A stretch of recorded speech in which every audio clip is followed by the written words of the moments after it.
اب عمومی طور پر ایک اہل بیت اطہار ہیں، ایک دیگر صحابہ کرام ہیں، اور اہل بیت اطہار میں غور سے سن رہے ہیں، اہل بیت اطہار میں بھی اندر ایک ازواج مطہرات ہے، ایک ازواج مطہرات کے علاوہ باقی اہل بیت ہیں جو نبی کریم صلی اللہ علیہ وآلہ وسلم کے خونی اہل بیت، خونی رشتے میں، خونی رشتے کی وجہ سے اہل بیت ہے، اور تیسرے اہل بیت وہ بھی ہیں جو گھر مبارک کے اندر ہی ہوتے تھے، صرف اعزازی نہیں ہے۔ حضرت سلمان فارسی بھی تو اعزازی ہے نا، لیکن وہ گھر کے اندر نہیں رہتے تھے، نہیں، گھر کے اندر رہنے والے اعزازی بھی ہیں۔ حضرت زید بن حارثہ یہ حضور کے گھر کے اندر ہوتے تھے، ان کو ایک وقت تھا کہ زید بن محمد کہا جاتا تھا، پھر قرآن نے منع کیا ادعوہم لآبائہم، پھر زید بن حارثہ کہے جانے لگے۔ ان کے بیٹے حضرت اسامہ بن زید یہ بھی گھر کے اندر ہوتے تھے، کاشانہ اقدس کے اندر رہتے تھے۔ نبی کریم صلی اللہ علیہ وآلہ وسلم سے پوچھا گیا آپ کو آپ کے اہل بیت میں سب سے زیادہ پیارا کون ہے؟ حضرت علی المرتضیٰ، عباس بن عبد المطلب حضور کے سگے چچا، ان دونوں ہستیوں نے پوچھا رضی اللہ عنہما۔ جامع ترمذی میں حدیث ہے 3819 حدیث نمبر ہے، اور صحیح حدیث ہے۔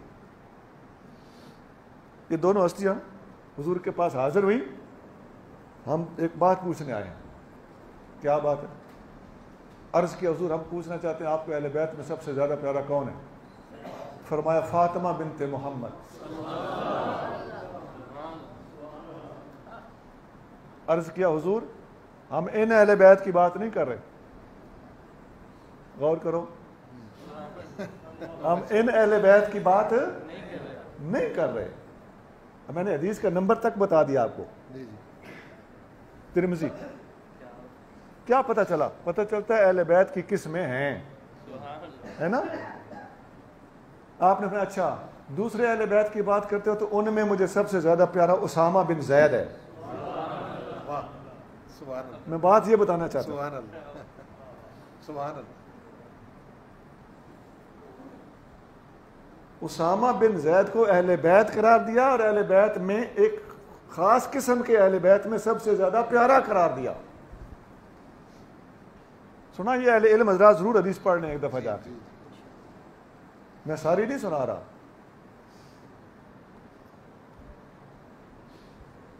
واضح ہو گیا کہ یہ سب اہل بیت ہیں۔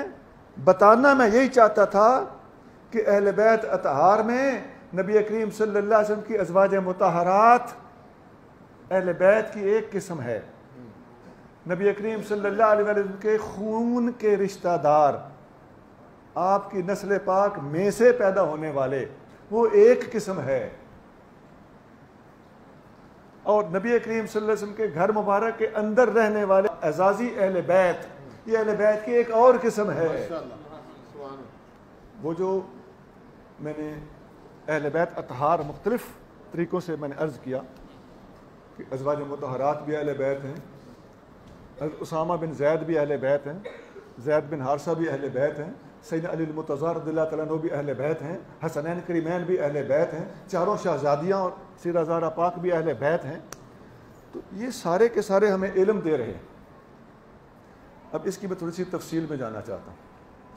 بتائیے یہ جو اہل بیت کی میں نے کئی قسمیں دسی ہیں، حدیث کی کتابوں میں ان سب سے حدیثیں لی گئی ہوں تو پھر ملتی ہیں، سب سے حدیثیں روایت کردہ، تقریباً سب سے روایت کی گئی روایات بخاری میں موجود ہیں، باقی کتابوں میں بھی موجود ہیں۔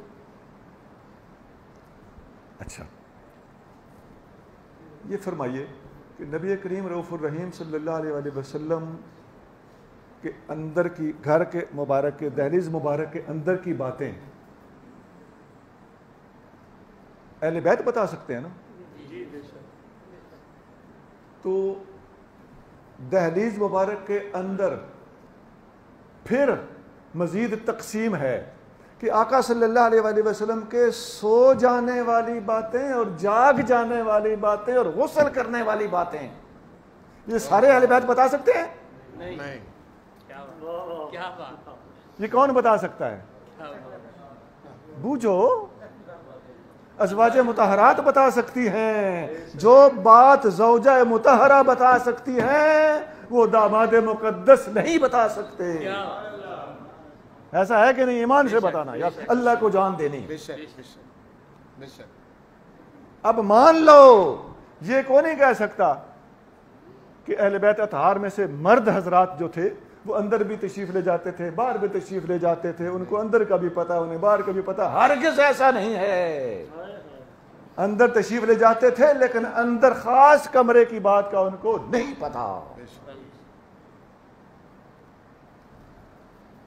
اور باہر بھی تشریف لے جاتے تھے تو باہر بھی جہاں آپ کو ساتھ لے جایا جاتا تھا اس بات کا ان کو پتا ہے. اب غزوہ تبوک میں مولا مرتضیٰ تشریف نہیں لے گئے، اس کے بارے میں وہ کوئی حدیث بتا سکتے ہیں؟ نہیں.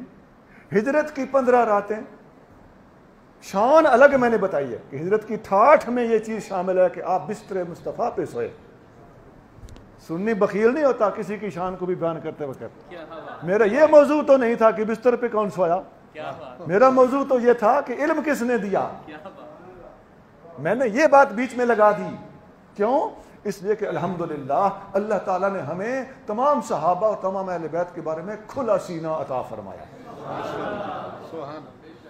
لیکن جو جس کا حصہ بنتا ہے وہ اسی سے حاصل کیا جائے گا. جو بات زوجہ مطہرہ بتا سکتی ہیں وہ زوجہ مطہرہ کے علاوہ اس دنیا کا کوئی بندہ نہیں بتا سکتا. نہ کوئی مرد بتا سکتا ہے نہ کوئی خاتون بتا سکتی.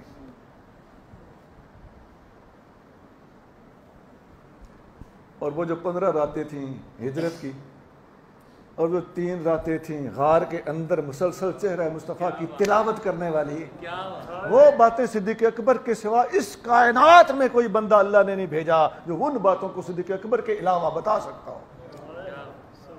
تو پتہ چلتا ہے کہ ہم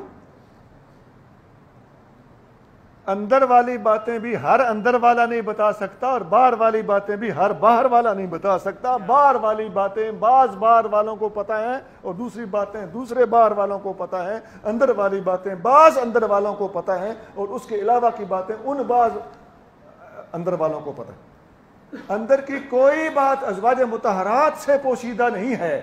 اندر ایسی ہستیاں تو ہیں جنہیں ازواج مطہرات والی باتوں کا پتہ نہیں، لیکن ایسی کوئی بات نہیں جو دوسروں کو پتہ ہو اور ازواج مطہرات کو پتہ نہ ہو. حتیٰ کہ صحن مبارک میں آقا صلی اللہ علیہ وسلم اپنے گھر مبارک کا کام کرتے ہوئے اچانک کام چھوڑ کر اذان سن کر مسجد کو چلے جاتے تھے. یہ گھر کے صحن کی بات ہے، علیحدہ کمرے کی نہیں ہے. لیکن یہ بات بھی اماں عائشہ صدیقہ بتاتی رضی اللہ تعالیٰ. اسی لیے ام المومنین عائشہ صدیقہ رضی اللہ تعالیٰ عنہا نے تمام خواتین میں سب سے زیادہ حدیثیں روایت کی. 2210 حدیثیں، اور علماء فرماتے ہیں کہ دین کا 1/4 حصہ، چوتھا حصہ ایک ام المومنین عائشہ صدیقہ نے بیان کیا ہے.